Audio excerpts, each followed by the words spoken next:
The Raiders just signed their nose tackle, and this defense is starting to look like something real. That is not the only story worth your attention today.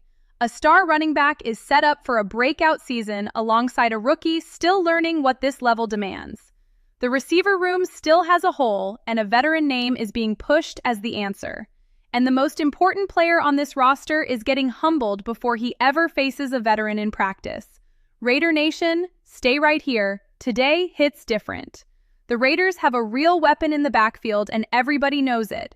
But the question surrounding Ashton Jeanty going into 2026 is whether he can avoid the sophomore slump that has derailed so many promising young backs before him.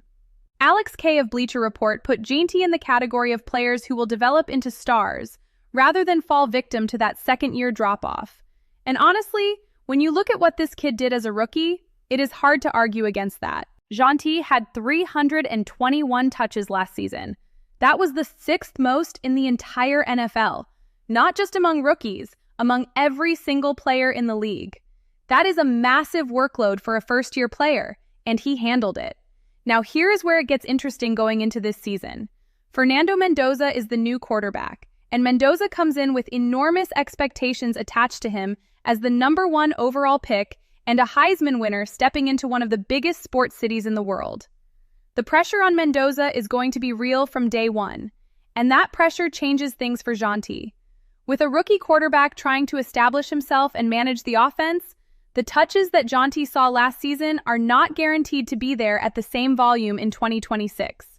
That is the honest reality of sharing a backfield with a quarterback who is going to need the ball distributed differently as he finds his footing. And that means every single touch Jeanty gets this season has to count more than it did before. He cannot afford wasted carries. He cannot afford quiet stretches. The pressure is on him to make every opportunity matter because the math of this offense is shifting. Bleacher Report believes he has the talent to do exactly that, and so does Raider Nation. But the AFC West is not going to make it easy, and Jeanty knows better than anyone that last year's production does not guarantee anything about what comes next. The receiver room has a hole in it, and the name being pushed from outside this building is Deebo Samuel, a one-time All-Pro who is still just 30 years old and still producing at a level that nobody on this current Raiders roster can match. Sports Illustrated's Eva Geithheim made the case directly. The Raiders did not invest any high picks at receiver in this draft. The need is still there, and Samuel is the veteran who makes the most sense to bring in. And when you look at the numbers, it is genuinely hard to dismiss. Last season in Washington, Samuel caught 72 passes for 727 yards and 5 touchdowns. That is 31 more receiving yards than anyone on this Raiders roster had in all of 2025. Let that land for a second. The player being called a complementary piece, someone who may not even fit the profile of a true #1 receiver, still had more production last season than every single pass catcher on this depth chart. That is where this receiver room stands right now. Geithheim also pointed out something that matters beyond just the stats. Clint Kubiak was with Samuel in San Francisco in 2023. He already knows how this receiver operates, already understands what he brings to an offense, and that familiarity is not a small thing when you are trying to build chemistry fast around a rookie quarterback. The Raiders did sign Jalen Nailor this offseason to a 3-year, $35 million deal, and he is expected to be among the leading pass catchers. Jack Beck and Dante Thornton are developing. Trey Tucker is still in the mix. But here is the truth nobody wants to say out loud. None of those names strike fear into anybody in this league right now. Samuel is not the ideal answer at receiver, but he is a proven veteran who knows this coaching staff, knows how to create separation, and knows how to produce in this offense. If this front office gets to camp and realizes the youth is not ready, Samuel could be exactly what Fernando Mendoza needs on the outside. The question is whether this building has the awareness to make that call before it is too late. Drop it in the comments right now. Does Raider Nation want Deebo Samuel in silver and black this season? Jeanty needs every touch to count, and the receiver room still has a hole that Samuel could fill right now. So here is the question for Raider Nation. Do you want Deebo Samuel in silver and black this season, or do you trust the youth on this roster to step up when it matters? Drop it in the comments and like this video if you are riding with this community, because the next story is the move this defense has been waiting for all offseason. The defense has been waiting for a nose tackle all offseason, and the Raiders finally found one in Benito Jones. And this signing makes more sense the deeper you look at it. Jones came into the NFL as an undrafted free agent with the Miami Dolphins back in 2020 and took time to develop, but eventually became a legitimate starter. Over the last 3 years, he has started 38 games between the Dolphins and the Lions.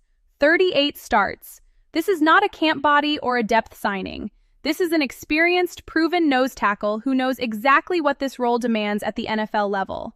And here's the part that makes this signing even more interesting. New defensive coordinator Rob Leonard was the assistant defensive line coach for the Dolphins when Jones first came into the league. Leonard knows this man personally. He coached him. He watched him develop from an undrafted kid into a starting caliber player. That relationship does not happen by accident. Leonard knows exactly what Jones brings to this defense and exactly how to use him. At 335 pounds, Jones is built for one job in a 3-4 base defense: eat space, command double teams, and free up everybody around him to do their job. That is what a nose tackle does. And that is exactly what this defense has been missing. Max Crosby on the outside is already one of the most dangerous edge rushers in this league. But without a space eater in the middle demanding attention from the interior of opposing offenses, teams can slide protection toward Crosby and neutralize him before the ball is even snapped. Jones changes that. Jones forces offenses to commit bodies to the middle, and when they do that, Crosby becomes even harder to stop. Over his career, Jones has 10 tackles for loss and 3.5 sacks. Not flashy numbers, but exactly what you expect from a player whose job is to make everyone else around him better. The Raiders also cut Broderick Martin to make room, a former third-round pick who could not get on the field and is dealing with an injury. And there is still young talent developing behind Jones. Undrafted free agent Gary Smith III and 7th-round pick Brandon Cleveland are both worth watching as this defensive line takes shape.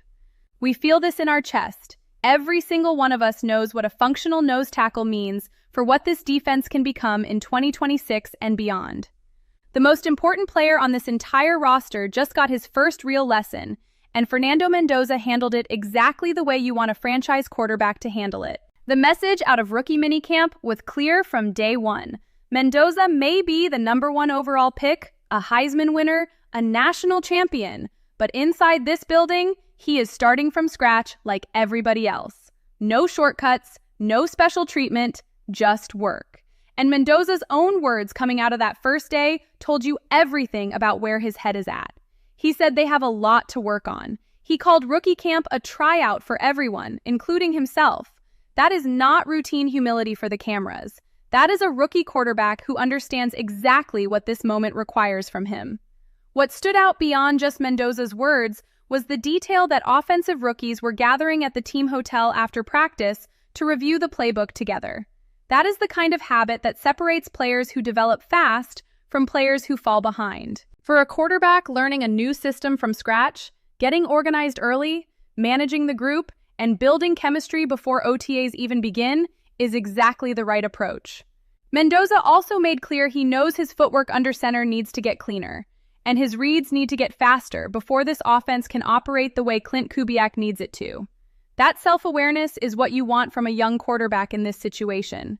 The Raiders are not rushing this. They are not leaning into the hype around his draft position. They are focused on building the right habits before training camp begins, because quarterback development goes sideways fast when teams mistake buzz for actual readiness. The aim right now is not to prove Mendoza is the answer. Las Vegas already knows what they see in him. The real goal is to make sure his foundation is built on preparation, not attention. And from everything coming out of rookie minicamp, this kid is doing exactly that. Jeanty built for a breakout, Samuel still available, Jones anchoring the middle, and Mendoza building the right habits from day one. 4 stories, 1 question. Is this roster ready to surprise the AFC West in 2026? Or does this front office still have one move left to make before Raider Nation truly believes? Drop your take in the comments and share this with every Raiders fan you know, because this one belongs to all of us. This defense just got its anchor, and the middle of this line is finally a real position. Jeanty is going into year 2 hungry. Samuel is sitting in free agency while this receiver room stays thin. And Mendoza is after practice in the hotel reviewing the playbook with his rookie class. That is a franchise quarterback being built the right way. The silver and black is not finished, but this offseason feels different. Drop your take in the comments. This space belongs to everyone who lives by just win baby and never walked away from the silver and black.